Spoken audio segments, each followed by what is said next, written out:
Moltes vegades no podem canviar les coses, però sí podem canviar l'actitud com les vivim. És important que en aquests moments ens centrem en les coses positives del que ens està passant. Per exemple, estem tots junts cap a un objectiu comú, això és important, o tinc un sostre on viure. Hem de centrar-nos en aquest tipus de pensaments i rebutjar els pensaments negatius. No puc veure la meva família, no puc veure molts amics, no puc sortir de casa, això ho hem de rebutjar, perquè si no farem més angoixa i farem més ansietat. El que ara és notícia, d'aquí una estona segurament ja no és notícia.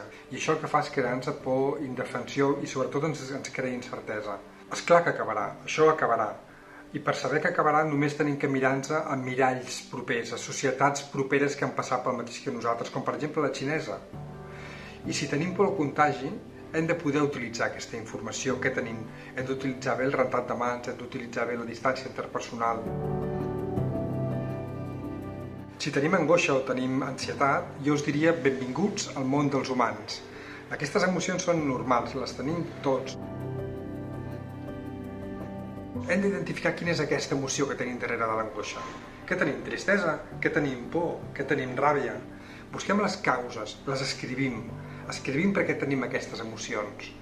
I després fem una cosa que és una miqueta més complicada, però és important que la puguem fer. Anem a veure aquestes emocions com si veiéssim una pel·lícula. Això, distanciar-nos, ens ajudarà a buscar solucions sobre aquestes emocions.